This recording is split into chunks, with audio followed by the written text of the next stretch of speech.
मैं धन्यवाद अर्पित करता हूं। उन लोगों ने हमको आतिथ्य दिया है। तो भारत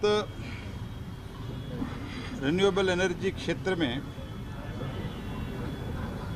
अभी दुनिया में एक रोल मॉडल के रूप में आगे बढ़ रहा है। 5वें नंबर पे अर्थव्यवस्था पे हम पहले थे, अभी पहले 11वें नंबर पे थे, अभी 5वें नंबर पहुंच गया है।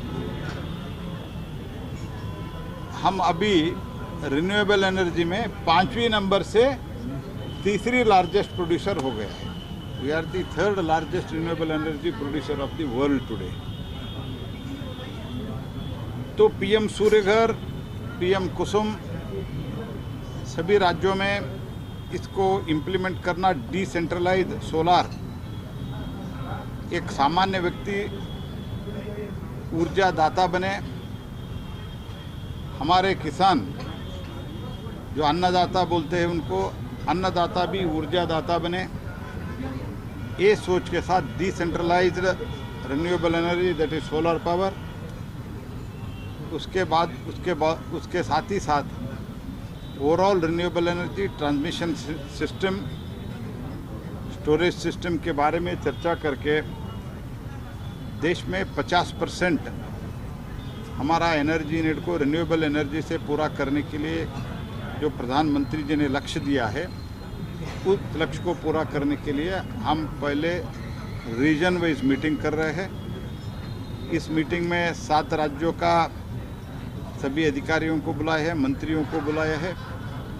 उसमें 3 राज्यों का नहीं आया, एक पंजाब का नहीं आया है और उत्तर प्रदेश तो एनर्जी मंत्री को कुंभ का काम में उनको जिम्मेदारी दिया है, महाकुंभ के। और उत्तराखंड में चुनाव चल रहा है। बाकी सब प्रदेश आए हुए हैं।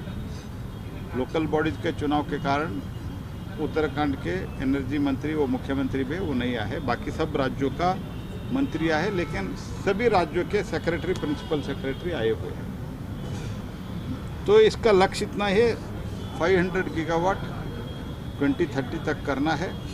जो प्रधानमंत्री सूर्यघर है, ये तो सस्टेनेबल मॉडल है। एक बार सरकार सब्सिडी देते हैं तो आगे ये तो सरकार के ऊपर भी बोझ नहीं पड़ेगा और जो ये आम नागरिक है, ये जो उनके घर के ऊपर, छत के ऊपर सोलार लगाते हैं, उनको भी फ्री होगा। स्वाभिमान से उनको फ्री इलेक्ट्रिसिटी मिलेगा। तो इस योजना और पीएम कुसुम, आजकल हम देखते हैं किसानों को रात को ही बिजली देते हैं for the irrigation purpose. PM Surya Ghar से हम दोपहर में दे सकते हैं। इसलिए मैं तो आई एम वेरी हैप्पी।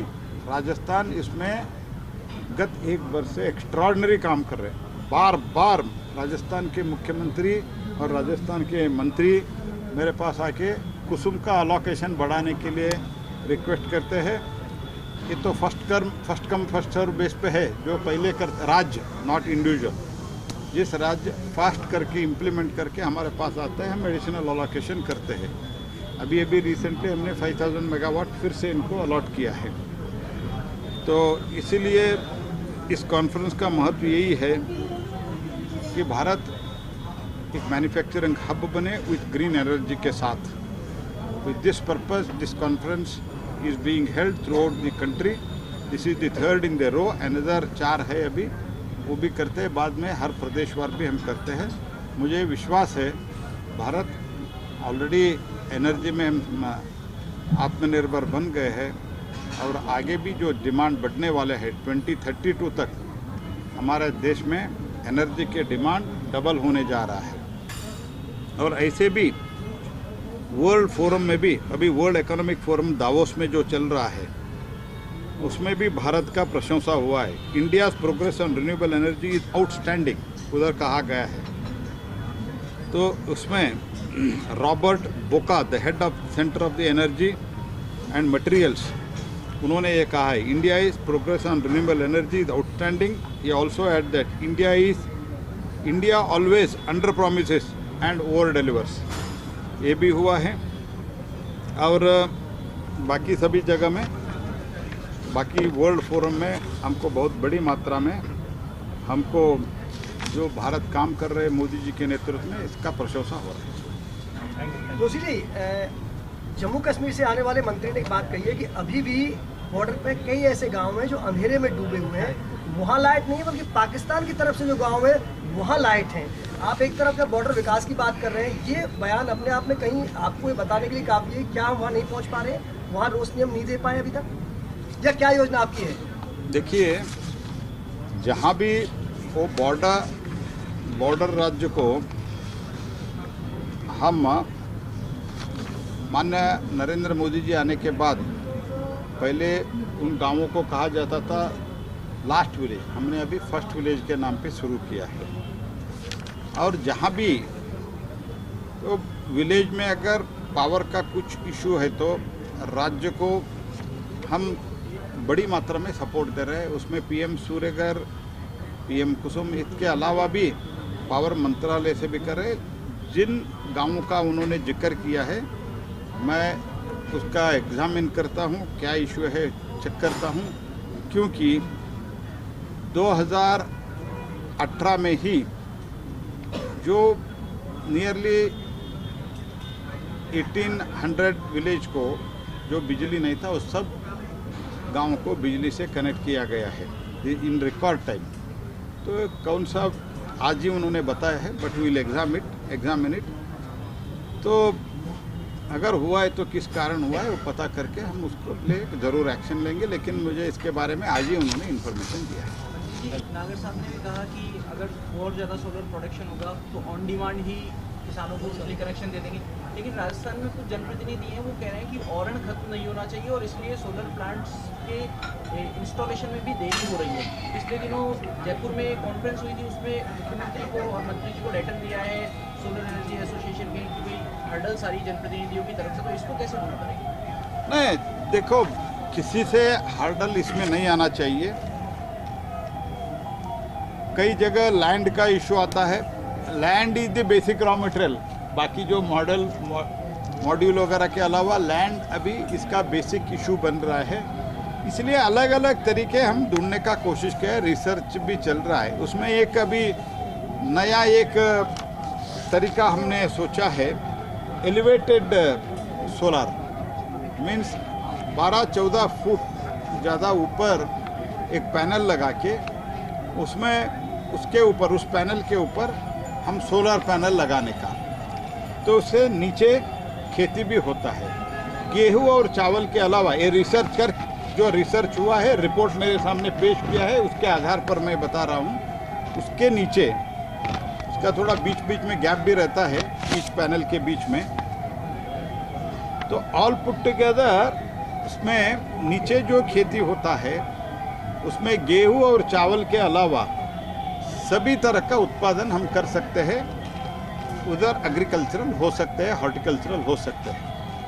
और पानी का भी जो इसका नीचे भूमि के नीचे जो उसका वाटर लेवल भी ज़्यादा हो रहा है। और उधर जो बोरवेल रहता है, ट्यूबवेल, उससे जो पानी निकालने के लिए वही पावर यूज़ कर रहे हैं। तो एक्स्ट्रा पावर यूज़ कर रहे हैं। 300-400 मेगावाट का दिल्ली के नज़दीकी किया है ये एक्सपेरिमेंट भी कर रहे हैं। देखो, ये तो प्रोसेस है, this is not is going to end within 1 day. लेकिन आप समझ सकते हैं मोदी जी का इच्छा शक्ति।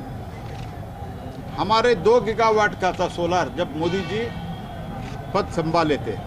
आज कितना है? Total renewable energy, total solar energy है 95 gigawatt. Total renewable energy including hydro कितना था? 75 गीगावाट। आज कितना है? 216 गीगावाट। आप समझ लो कितना डिफरेंस है। जो भी समस्या आ रहा है राज्यों के साथ, किसी पार्टी का भी सरकार क्यों ना हो, हम बैठ के इसमें हम चर्चा करके समस्या का समाधान कर रहे हैं। इसलिए मुझे पूरा विश्वास है जो नागर जी बताए, हम माननीय मुख्यमंत्री और नागर जी के साथ भी हम बैठ के हम इसका भी समस्या का समाधान निकालेंगे।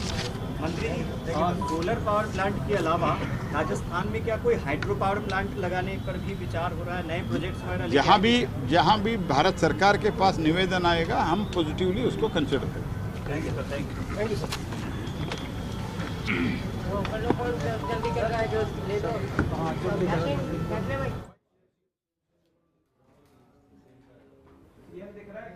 और देखिए, केंद्रीय मंत्री प्रहलाद जोशी को आप सुन रहे थे, प्रेस से मुखातिब थे। प्रेस कॉन्फ्रेंस उनकी ओर से की गई और बताया गया कि इस समीक्षा बैठक के बाद क्या चर्चा हुई है, इस समीक्षा बैठक में क्या रहा है और कैसे सौर ऊर्जा के क्षेत्र में आगे बढ़ा जाए।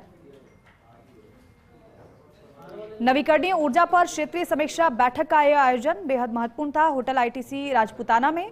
और जब ये समीक्षा बैठक हुई तो उसके बाद प्रेस कॉन्फ्रेंस केंद्रीय मंत्री प्रहलाद जोशी की ओर से की गई, उन्हें आप सुन रहे थे। नवीकरणीय ऊर्जा पर फोकस अब किया जा रहा है और इसी के मद्देनजर आज की ये समीक्षा बैठक रही है। क्षेत्रीय समीक्षा बैठक ये थी।